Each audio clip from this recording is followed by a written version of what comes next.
Hello and welcome. I'm Raine with Raine's Realm, and I help people manifest success through spiritual supplies and education. And today we are continuing our Bible study. So we are still in Genesis. We are going to be in the very beginning of Genesis still right now. But before we get started, I wanted to bring up the fact that you guys know I've been talking a little bit about the Apocrypha and different things with that lately, and pointing out how it used to be part of the Bible and then it wasn't. It used to be part of the canon, and then it wasn't. In the 1800s, it was taken out of the King James Bible. There have been some people telling me that that's not true and stuff like that. So I checked out the library, and I just want to point out that this is the King James Version with the Apocrypha. So I don't know what to tell you. But this is the King James Version with the Apocrypha. Still widely available. Like I said, I got this from the library, and the print on this is bigger than my Bible, so I'm going to be reading from this one for the time that I have the book, just to go a little easier on my eyes. But again, just one other thing that I want to show you guys is this Bible actually has a comparison of the different books from the different versions. It's got the Hebrew, the Greek, the Latin, the King James, and the Apostles Bible. And so I'm just going to hold this up to the screen. You guys can always pause it or something, maybe if you actually want to read the list, but I'm just showing you that it starts here with the Hebrew, and then we have the Greek, lots and lots of books, Latin, lots and lots of books. And then we start to see some of them start missing from the King James. And then the Apostles Bible has a ton of books. So, just some food for thought there. Because, like I said, while we're not going to get into that quite yet, it does give, a little bit of information between the Apocrypha, which again means hidden, and the pseudepigrapha, which means false. So, two different things. And if you're going to make the argument, at least have some ground for why you don't use it. I respect everybody's decision because it's your life and you have to make the decisions for what works best for you. But just have a legitimate reason that makes sense to you for that. Now, so we are in Genesis. We've talked about creation. We've talked about Adam and Eve and the Garden of Eden. And now we are going to go into Cain and Abel. So we're starting at chapter 4. And Adam knew Eve his wife, and she conceived and bare Cain and said, I have gotten a man from the Lord.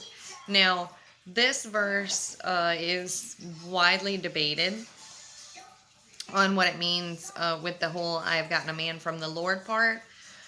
But it does say in the very beginning that Adam knew his wife. So I'm assuming that,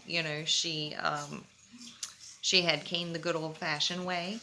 But at this time, we didn't really understand biology and things like that as much. So, and this is right after the curse where she was told that, her pregnancies would be increased and things like that. So I think that it's more of a nod towards that than any type of supernatural situation in that respect. So then it says, and she again bare his brother Abel, and Abel was a keeper of sheep, but Cain was a tiller of the ground.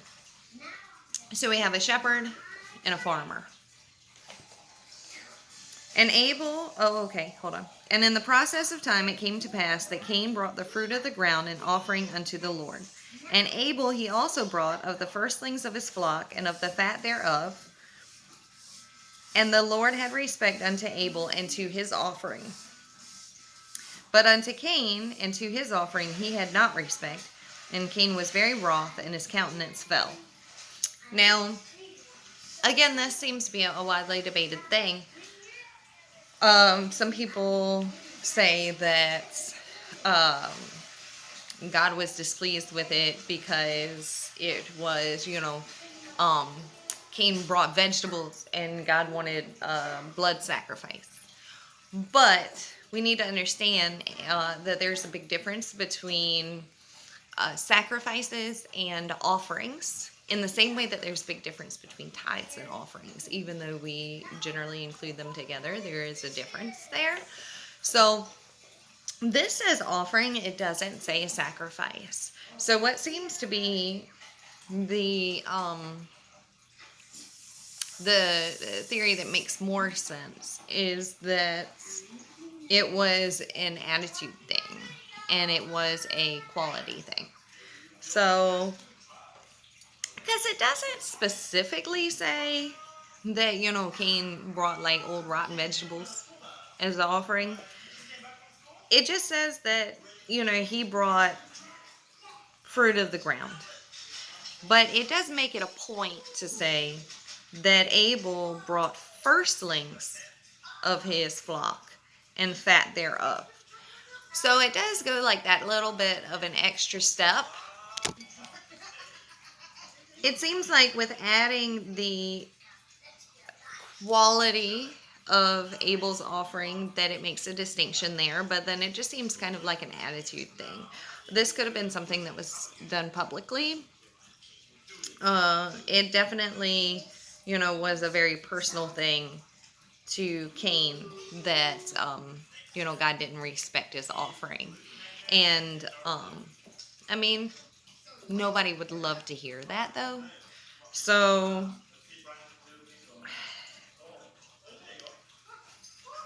I'm not the one to settle that debate, but I am going to say that it says that, Cain brought fruit and that Abel brought firstlings. So we have that with the difference there. And so then we are now to chapter 4, verse 6. And the Lord said unto Cain, Why art thou wroth, and why is thy countenance fallen? If thou doest well, shall thou not be accepted? And if thou doest not well, sin lieth at the door, and unto thee shall be his desire, and thou shalt rule over him. So, basically, you had this moment where God was like, why are you upset? If you do, if you do a good job, you'll be accepted, and if you don't, you're not going to be. You're being disobedient, basically. And also, during this, in this passage is where the word sin in any of its forms is used for the first time in the Bible. So I just find that interesting. I think that some of you do as well. So,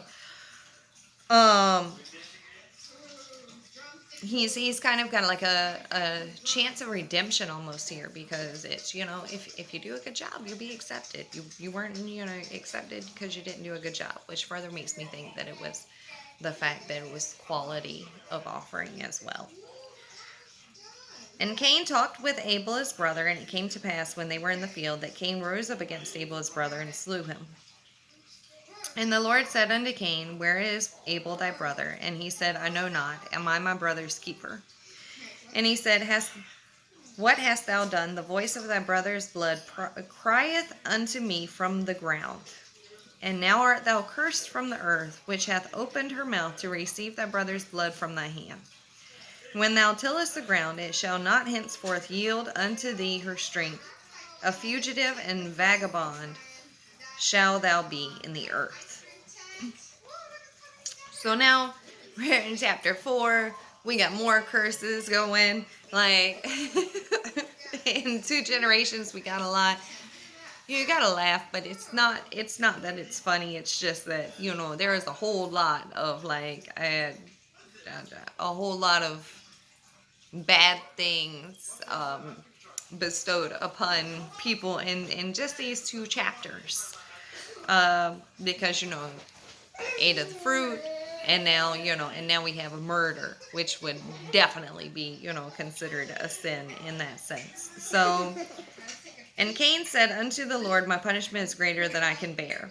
Behold, thou hast driven me out this day from the face of the earth, and from thy face shall I be hid, and I shall be a fugitive and a vagabond in the earth, and it shall come to pass that every one that findeth me shall slay me.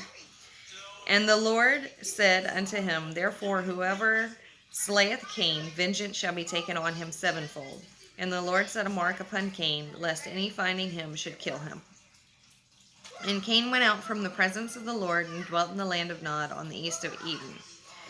And Cain knew his wife, and she conceived and bare Enoch. Doesn't say where the woman came from, but, apparently there was a woman that Cain had as a wife. So that, so there's so much speculation in just this one chapter on so many different things. The mark of Cain, which in the original Hebrew, it doesn't mean mark as in something on his body, it means sign. So it could have been something they carried with him. It could have been, it could have been a multitude of things. I mean, it could have been something like a scar or a mark in that kind of way. But there's been some very outrageous claims of some different marks being things like skin color and things like that. And that's detrimental to the whole of the human race when we start to do things like that and start to try to separate people's skin tone as being good or evil. That's a horrible way to interpret this verse. And I don't normally say that there's a right or wrong. I'm like, this is your personal journey and stuff like that. But trying to use this verse to oppress another group of people is horrific, and you are wrong if you're doing that. So just make a note of that. It says sign. Here it says mark. But it was not, he didn't change the physiology or the any genetic makeup of Cain for this. Whether you're reading it literally or symbolically, that's none of the words fit for that to be what happened. So it's either something they carried with him, or it was some literal mark, like a tattoo or a scar or something like that on him that he had with him that protected him. Although then my big question has been, what would this thing have been that when other people saw it, they were like, oh, I can't go kill him even though he, is cursed by God. Like, why? How would they have known? And then was it just that it was like a small group of people? So then they were, so everybody kind of knew, kind of like in a small town gossip kind of way. And while killing Abel was a horrible thing, obviously, why was there the fear of other people killing him? Were we worried about vengeance in that way? One generation past Adam and Eve.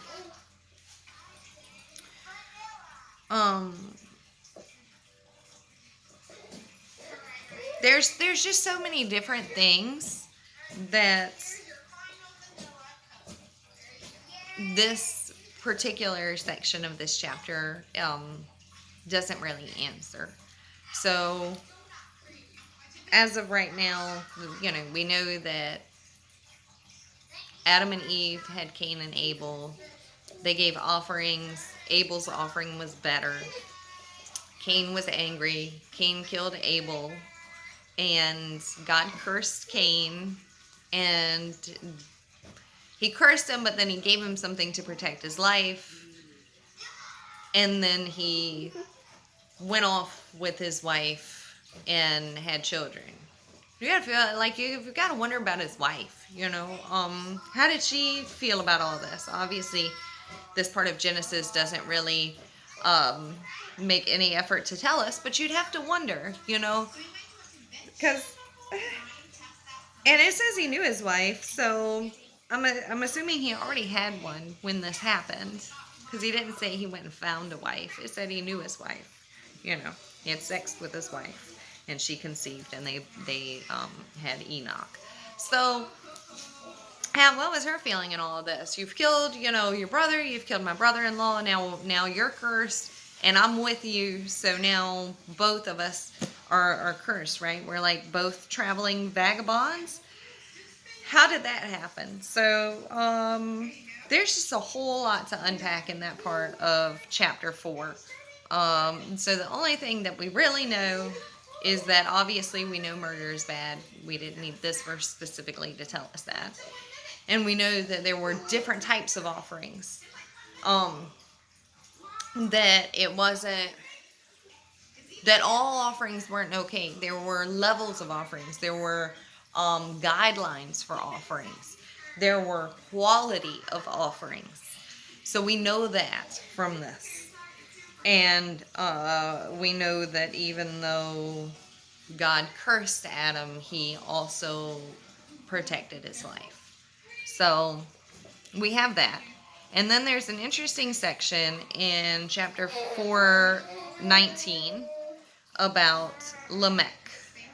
And Lamech took unto him 2 wives, the name of one Ada, and the name of the other Zillah. And Ada bare Jabal. He was the father of such as dwell in tents, and of such as have cattle. And his brother's name was Jubal. So we have Jubal and Jubal.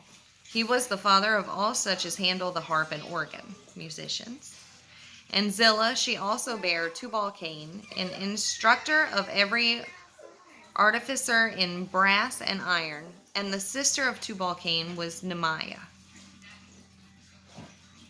And Lamech said unto his wives, Ada and Zillah, hear my voice, ye wives of Lamech. Hearken unto my speech, for I have slain a man to my wounding, and a younger man to my hurt.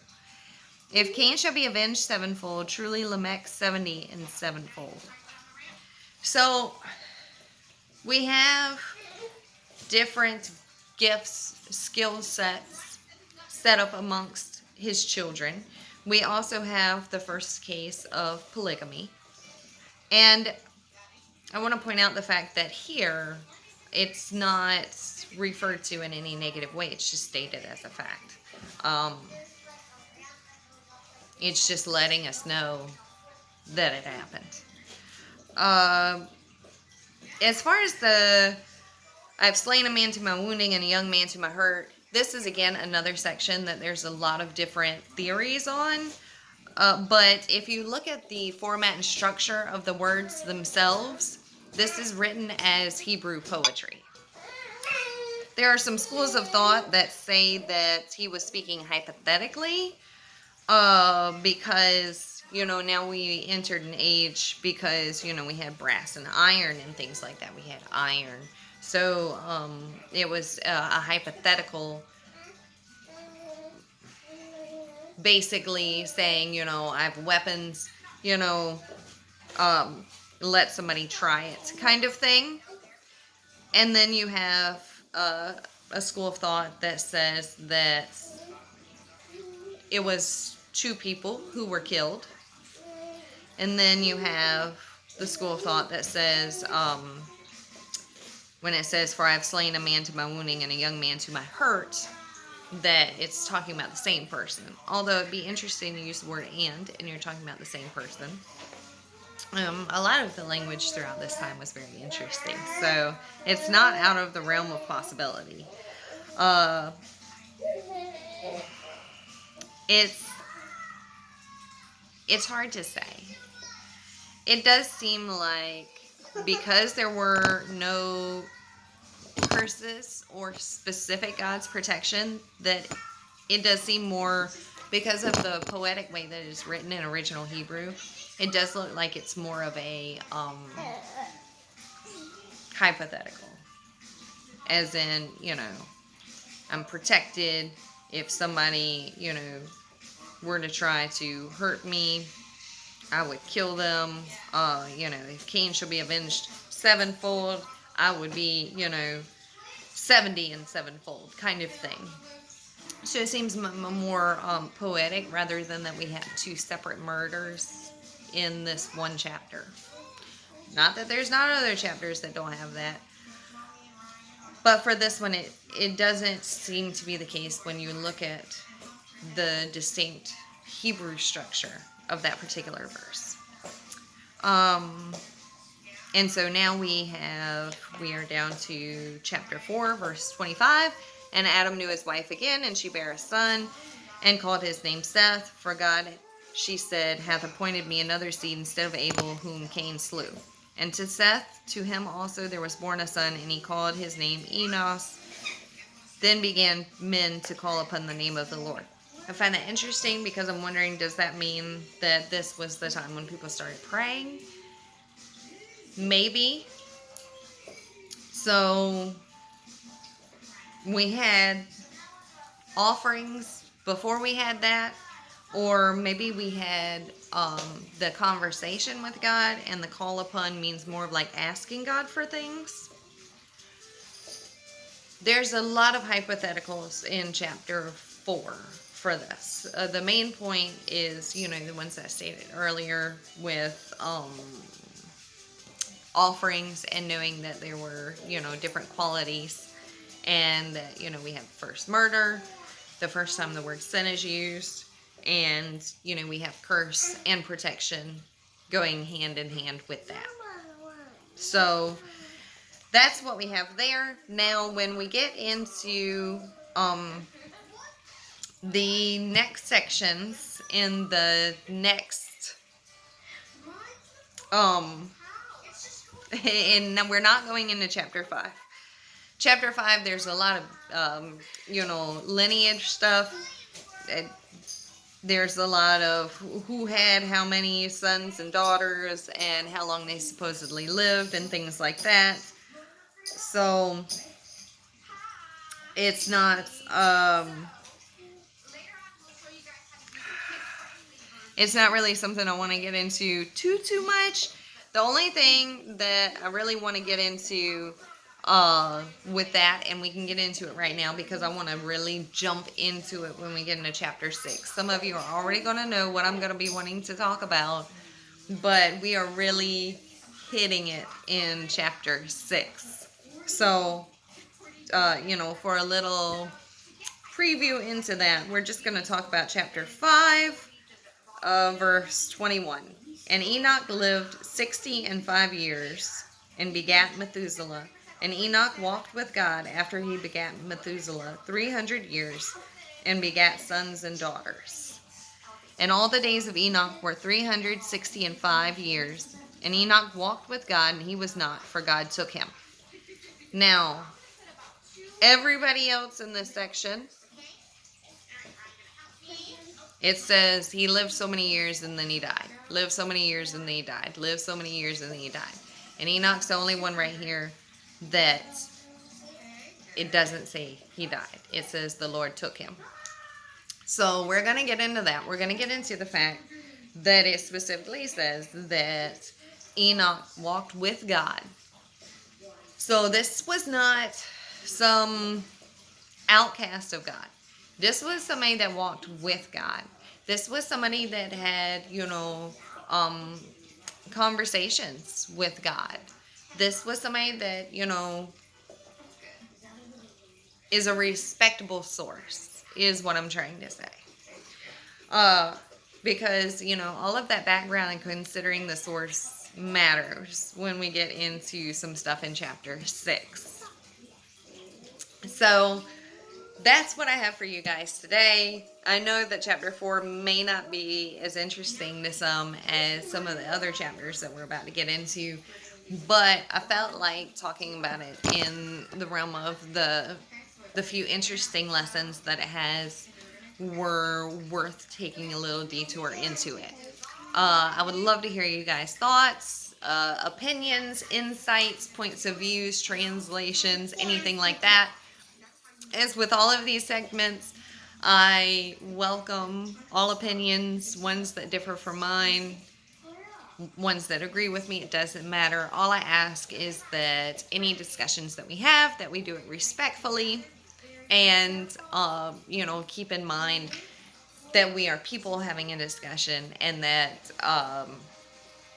it's okay sometimes to disagree. That we don't need to bring insults or anything like that into it. You guys know all of this. So please give me your insights. Love to hear them.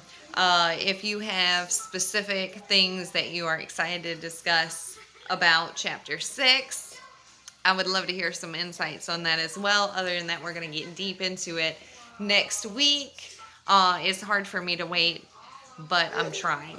So have an excellent day. If this video gave you any insight or helped you in any way, please click the little thumbs up. Also, don't forget to subscribe and click the little bell icon so you never miss a video. I will see you guys soon. Have an incredible day, and keep reading. Bye.